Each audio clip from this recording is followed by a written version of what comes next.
I had whoever's got the green Tundra out there, I had the exact same truck, and sitting at a red light, and I looked in my rear view, and I just see this 3/4 ton just getting it. And he knocked me into the next county, so got the frame, sent me to the hospital. But I'm here. I'm a little matted up right now, so but my back's all jacked up. So, but yeah, God certainly spared me again. So, but I came here to share my story. I'm an avid outdoorsman. I'm in ministry. I'm a former police officer in Atlanta. And I run a children's home up in Morgantown. We're on 300 acres. We've got a beautiful facility for young men to discover their childhood, discover their God-given purposes, and break the cycle, the generational cycle that brought them to us to begin with. But I'll start up with a hunt story. So I know there's been plenty of that going around today. I've been hearing all the conversations, and everybody's showing everybody their phones and what they saw and what they're going to get. So I got back into bow hunting when I was a police officer. I'm probably 24 years old. I've been a cop for a couple of years, and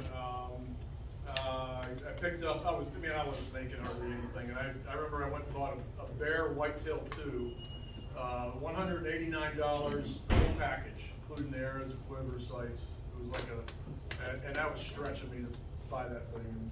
But man, I shot that thing every night. And I thought I'd finally get a deer. And the chief and I had permission I was a cop down in Atlanta, Metro Atlanta, and the chief and I had permission to bow hunt this little, 50-acre spot along the Chattahoochee River north of the city. And I got down there one evening, and he had his stand, I had my stand, and there was some guy doing tractor work in the field near my stand. So I got out. This is before cell phones, so I guess I went up to the gas station and called him. And I said, hey, there's a guy doing tractor work, can I hunt on your spot? He said, yeah, sure. It's up on this ridge. I'd never been there. So I went up in the woods and, trying to find a stand, and I couldn't. And so it started to get dark, so I sat down on the log. And thank you, I've never killed a deer with my bow. And had my bow sitting on the ground, and then all of a sudden it just came together. There's 3 bucks that came out. One of them was really big. He kept getting closer, but they were all distracted with each other. They were sparring and grunting and everything I'd seen on my VHS hunting tapes.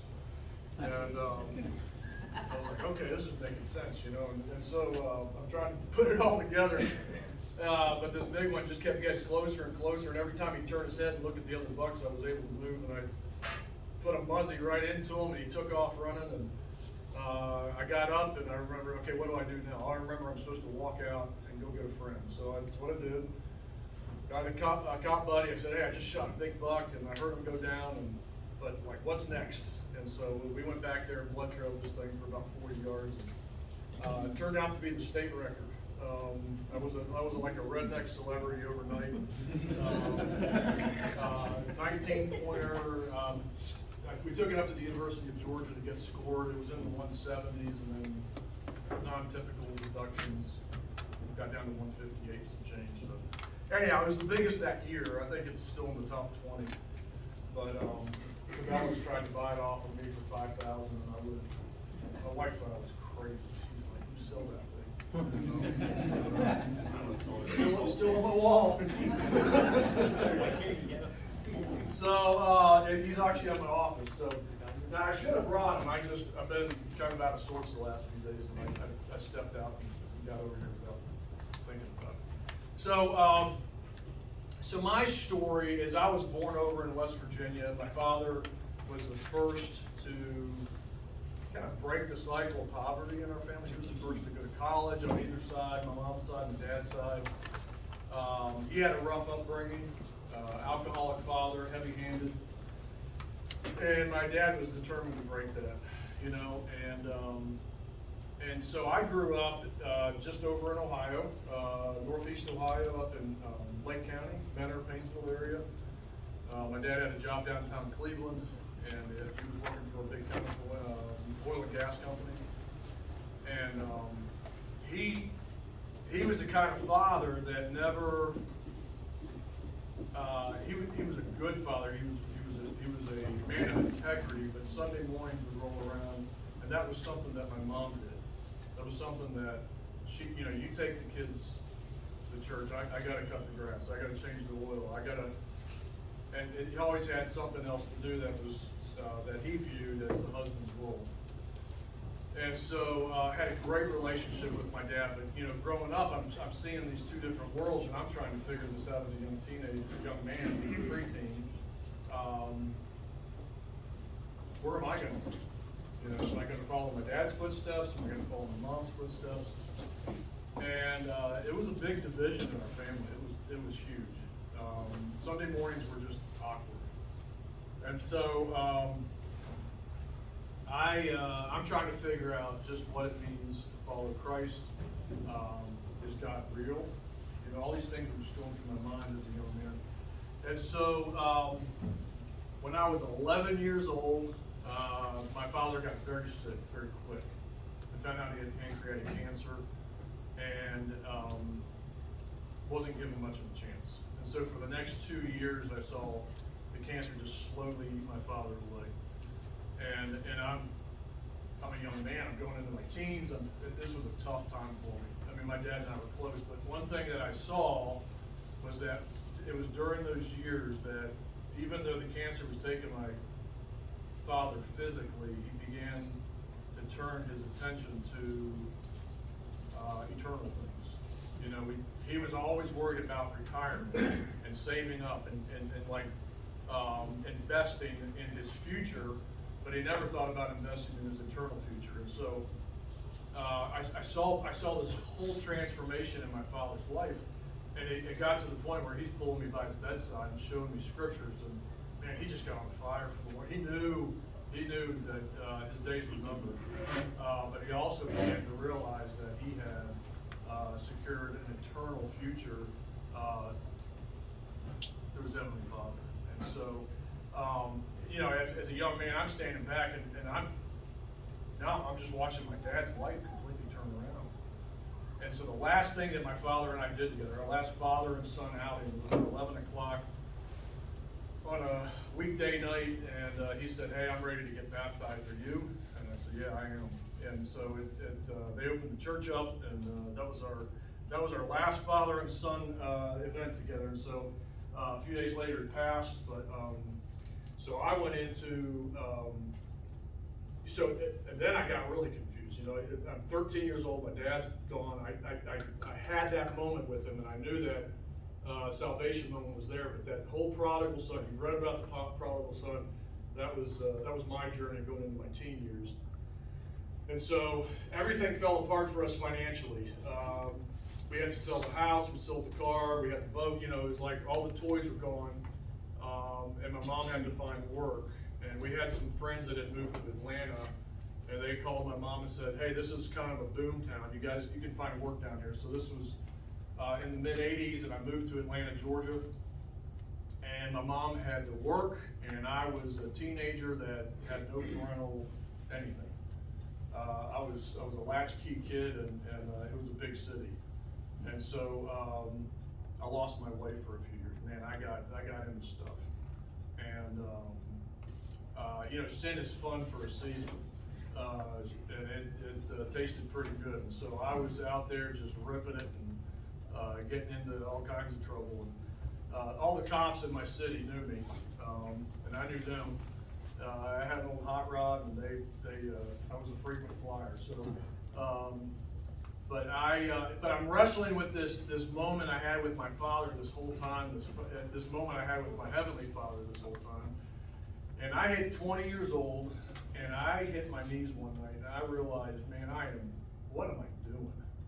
Like, what am I doing? If I am certainly not pleasing my earthly father, should he still be here, and I'm not pleasing my Heavenly Father one day.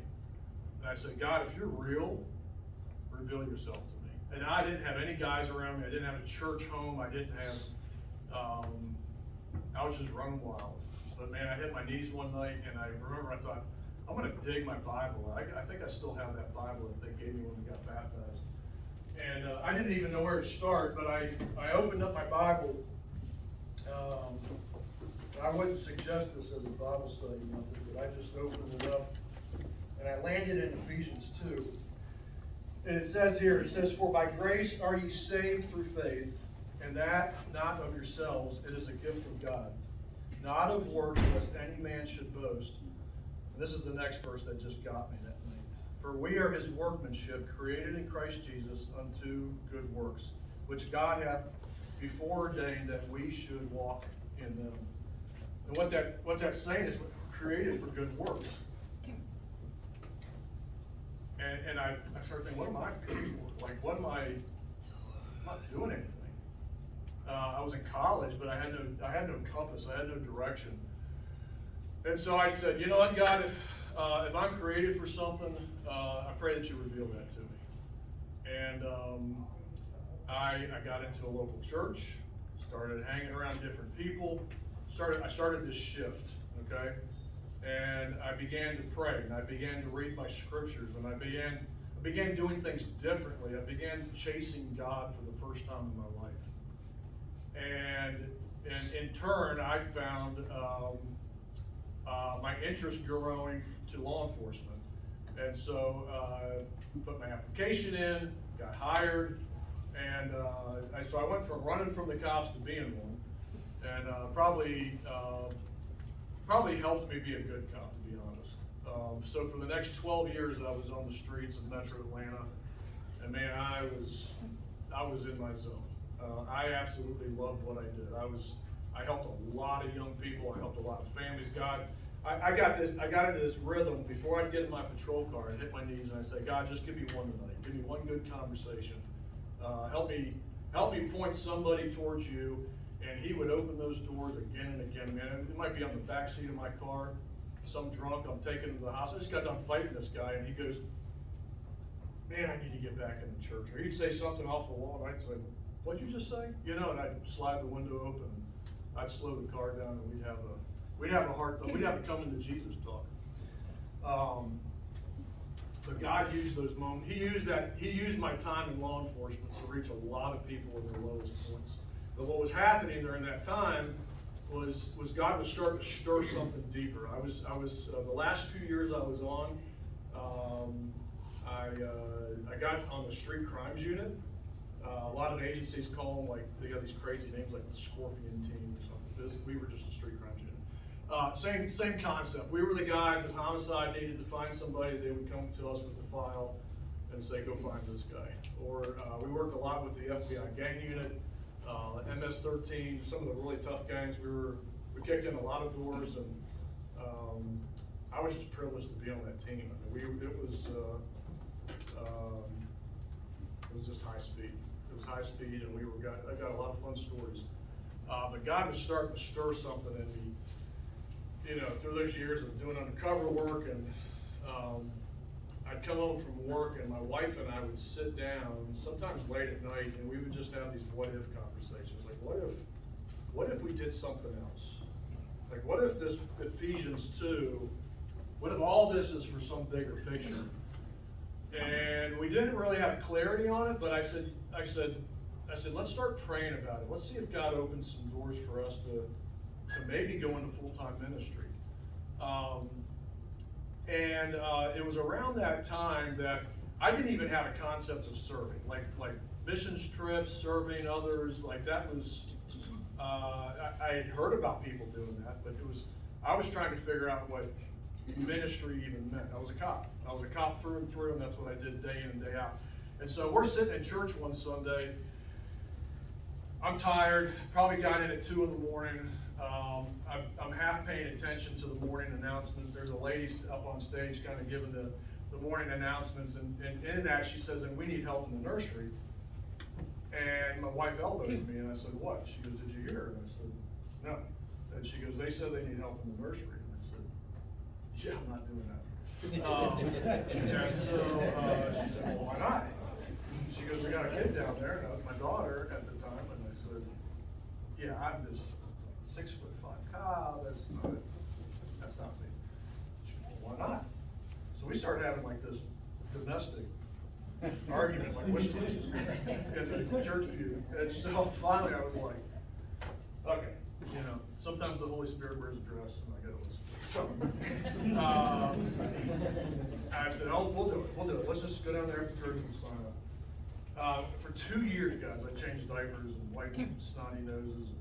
It was not what I wanted to do, but, you know, and he started me downstairs in the church nursery, and it just kind of grew from there. Like my concept of helping the least of these, the Bible talks about it, helping the least of these.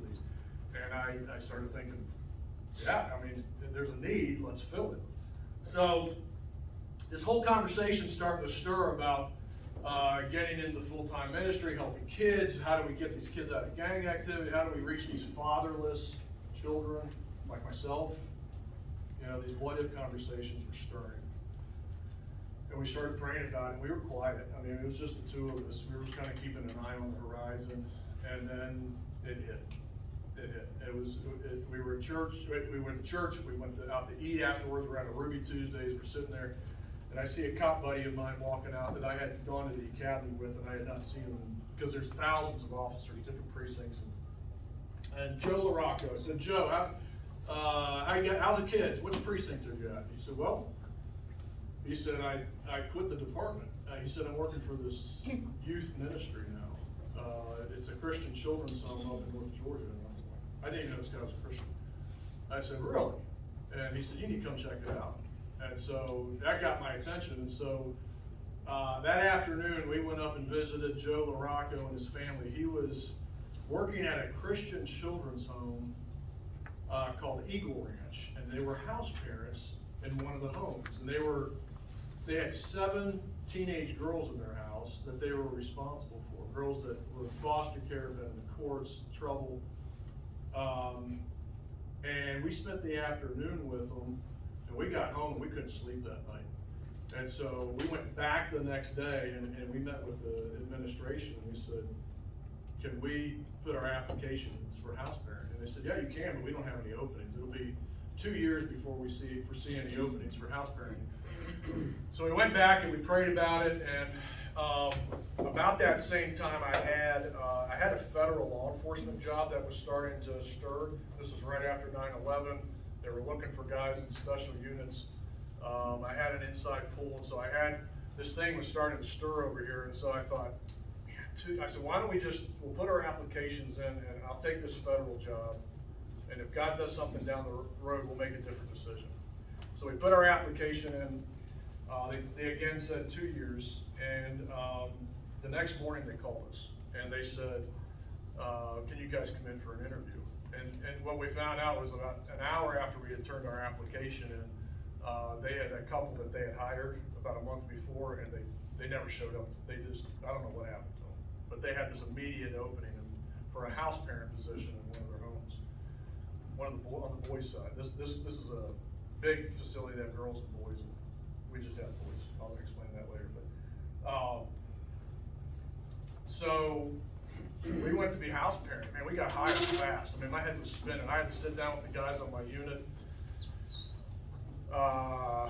They were a rough bunch of guys. I love them. Still keep in touch with them. You know, it's beards and tattoos, and it's a band of brothers that we'll have till the day we die. But when I sat down and told them I was going into ministry, you know, it was kind of the puppy dog. Like, what are you doing? Like, you're walking away from your career and retirement. And I was like, I got to do it, man. God's calling us. And so we just drove off a cliff. We felt, God was it was so clear to us. And my wife and I were equally yoked on this. That was important. And every step along my journey was leading up to this. And I didn't know what was on the backside, but we jumped in with both feet. And I said, God, we're going to be here for 3 years. You got me. You got me for 3 years. And I'm going to pour everything I have into these young men that are in our care. And I don't know what's on the backside of this, but you got me. And so we went from, you know, working the nursery down in the basement of the church to now being house parents full time and we had, because of my police background, they were shuffling all the tough ones into our house. Like, we had 7 tough kids. We had fights at breakfast, and we just had kids running away and sneaking out to smoke, whatever, but one thing I saw while we were there, I saw God drilling down deep into generational curses and turning lives around, turning these young men. I mean, statistically, these kids would be in jail. And I saw a program that worked. I saw these kids begin to realize their Ephesians 2 moment, that they were created for good works, and that God had a plan and a purpose for them. And everything shifted. When those kids got those glasses on, the scales fell off their eyes. They were like, yeah, I've got a future. Like, I don't have to do what my father did. I don't have to do what my grandfather did. I don't have to repeat this. It ends now, and I can start something new. Man, and these kids they were off to the races. Not all of them, but most of them. And so for the first time under my own roof, I saw a program that worked. I saw these kids turn their lives around, and it was happening under my watch. And God was doing something under my roof, and when I was a cop, I'd see these kids being adjudicated to this youth detention center or this facility for 4 to 6 months, and nothing was taking place in their hearts, nothing was taking place in their home life. And here's this private Christian ministry that I've never even heard of and now I'm working at. I'm watching this thing work. I'm watching these amazing things happen with these children. And I'm like, this is it. Like, this is the model. This needs to be replicated.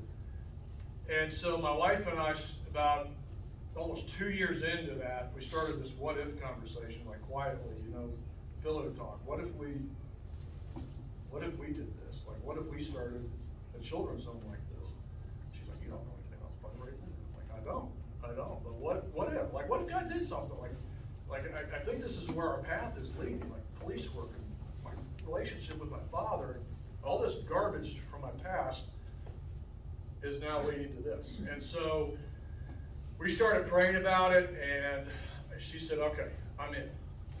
Let's do this thing. And she goes, I said, let's find the state with the highest need and give it 12 months. Let's not ask for money. Let's never solicit. Let's just go there and see what God does with it. Let's do this debt free. Let's do the impossible. And so we, there was a hiccup in that. So I started doing some research, and West Virginia just kept coming up, like highest dropout rates, highest poverty, highest foster per capita. They were getting the blue ribbon in all the wrong areas. So my birth state. So I remember I came to my wife and I said, hey, I think God's calling us to West Virginia.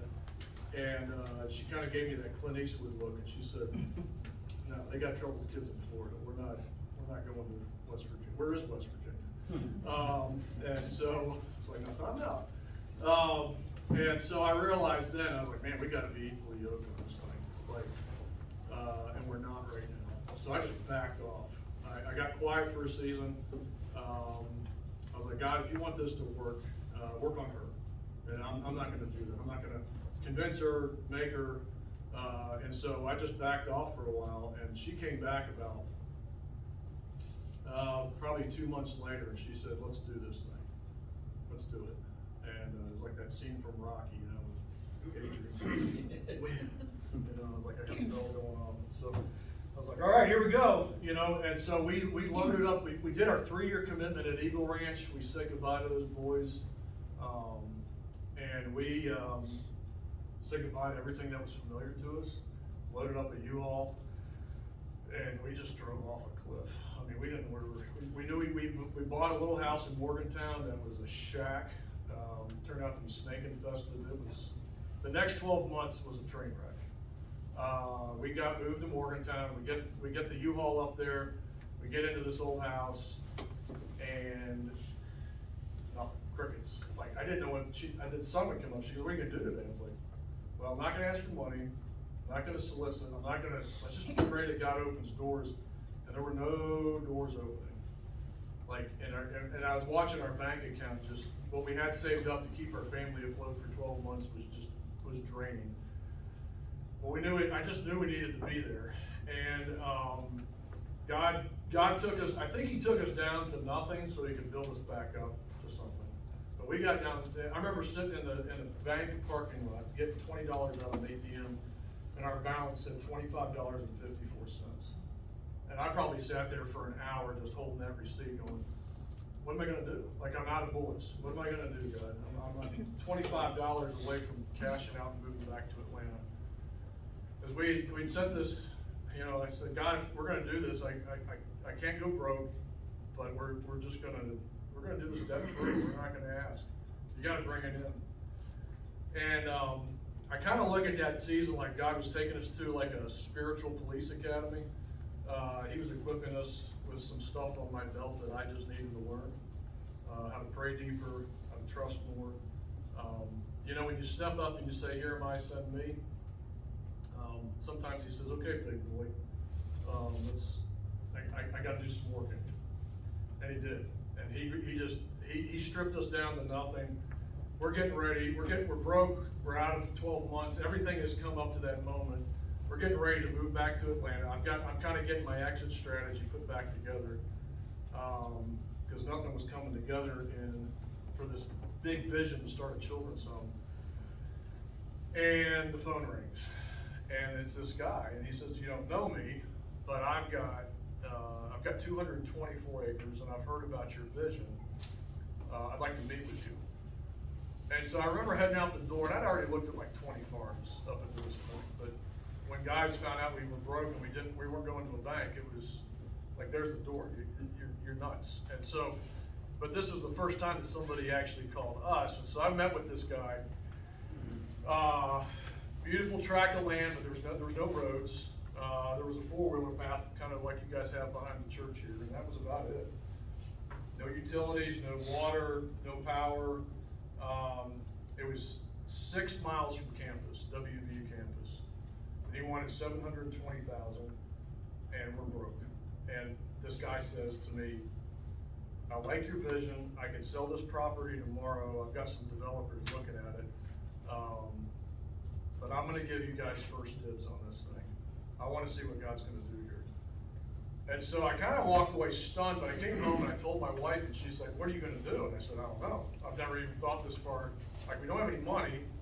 How are we going to get this money to buy it? And she said, well, let's just put a letter out. We've got a mailing list. It's like my mom's Christmas card list. It was pretty pathetic.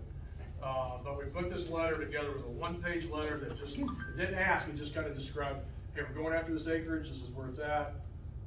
It had some ponds on there for fishing, and you know, there were some amenities there. There's like 2 miles of trout stream and some waterfalls, and so we put the good. I didn't say there was no roads or any power or anything, but we just kind of listed the good things, and I prayed over it. I sent it out, and I said, God, this is it. And what I didn't realize this whole time while he was working on us, he was working on people were watching us that I never expected were watching us. There was people essentially like peeking over the fence watching, like, hey, this couple moved to West Virginia trying to start a children's home, and I didn't even know these people. Some of the Atlanta Falcons guys were watching us. There were some executives with Coca-Cola that were watching us. The story leaked out into some really strange areas, like circles of people that I had no connections with. And we saw the doors blow off this thing. In the coming weeks, I can tell you it was really fun going to the mailbox. We went from 0 to 90, and in 9 weeks, we wrote a check for that land. $720,000 came in. And my head's spinning. Like the whole time, I'm like, what's going on here? And we wrote a check for that property. We bought it debt-free. We had $400 in the bank after the closing, and then the faucet turned off. And now I'm sitting there going, okay, now what? Like, I don't know what next steps are. I know God just did something big, but now I'm right back where I started. I can't hardly even put food on the table. And God just started this, almost like this, give us this day our daily bread. Like this dripping faucet of provision, like almost daily, it was just enough. And I've had a front row seat to this miracle called Chestnut Mountain Ranch, and I have been privileged to be part of this ride, and I've seen God do amazing things. I've seen God give people dreams to help us. I've seen people stir in other states to come and give us some of their time to help us clear the roads and operate equipment, cut down trees.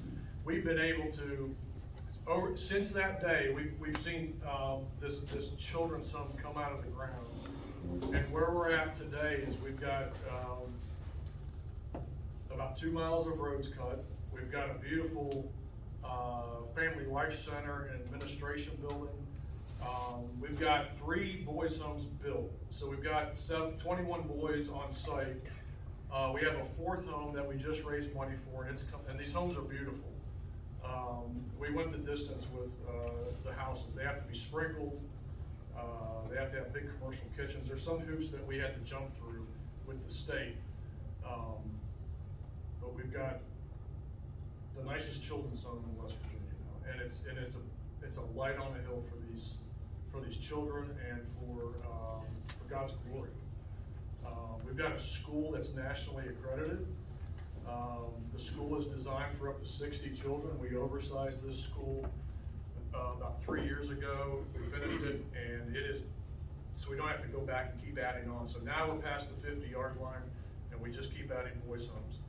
So we've got a 4th home coming out of the ground. We've been using mission teams. We've got a really cool relationship with the local federal prison.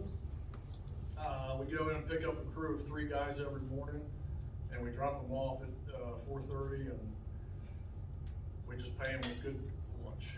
You know, they're grateful. And most of these guys are white collar guys. When we get doctors and lawyers, and it's more of a camp than it is a prison. So we got this side prison ministry thing going as well. But we have got we've got a vision to fill out this property with a total of 7 homes, 49 boys, and then there's 7 boys per home.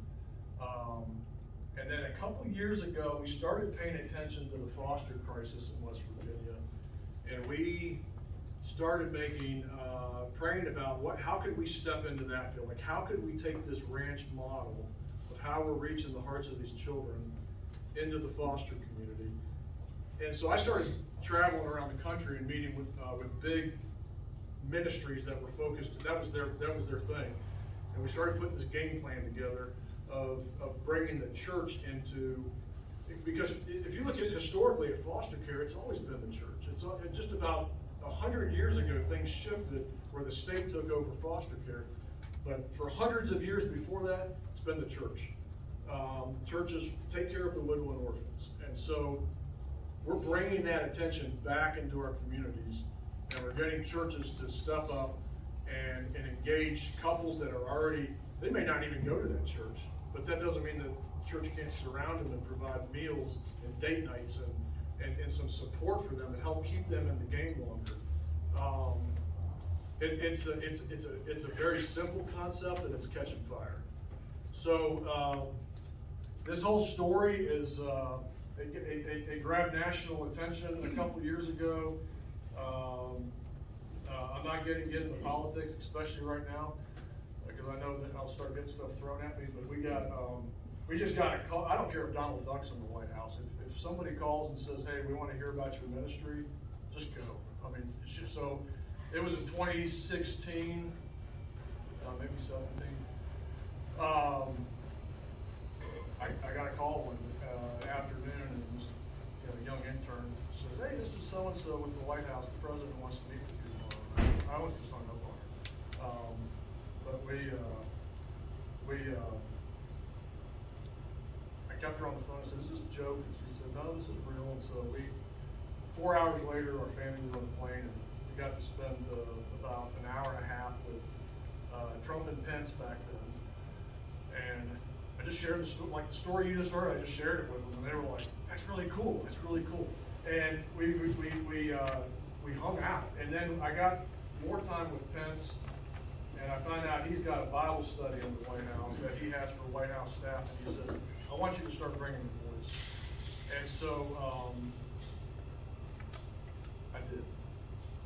I'm like pulling these kids out of hollers, pulling these kids out of trailer parks. pulling these kids out of really bad situations. And we're sitting there, they rolled the red carpet out for them. We would take 2 or 3 boys that would earn it, and we'd suit them up, and we'd go to this Bible study with about 60 staffers, and then somebody on the team would roll out a red carpet tour for us. And I'm able to pull it aside at the end of the day and able to say, look where you're at right now. Look what God's doing in your life. And these boys don't care what you know until they know that you care. Sometimes that takes a long time. Sometimes that takes a while to peel those layers of wounds back. I mean, everybody's guarded, especially guys. And these boys have been wounded, they don't trust, and I have seen, it's moments in the White House, it's moments on the trout stream. We just took a group of boys to Wyoming back in July. We did some trout fishing out there. It's getting these kids in the outdoors. It's getting these kids in the situations like the White House or someplace that is completely foreign to them. And you're able to get their attention and say, God's got a plan and a purpose for you. And I didn't have that when I was a teenager, you know? But I remember God taking me by the earlobes and he got my attention in an unorthodox way. So I just hope that you guys, if you're on a journey, man, dive into, pray that God reveals that Ephesians 2 moment for you, that you're created for something. You don't go through this life and then just, become worm bait. There's a planet. I had a grandmother that always would say, we're just like cattle. We're just go in the ground. We're not like cattle. I did not like when she said that. Man, what a way to live though. Man, when you live and you can say, hey, there is a next chapter to this, everything changes. Like everything changes. The perspective on life and our goals in life and our relationships with our kids and our spouses and everything. It just takes on a whole new meaning and purpose. So, I'm glad that that's my story. God's doing some cool stuff up there in West Virginia, not far from here. We've been able to work with a group up near Akron for the last 2 years. They're getting ready to launch a similar program.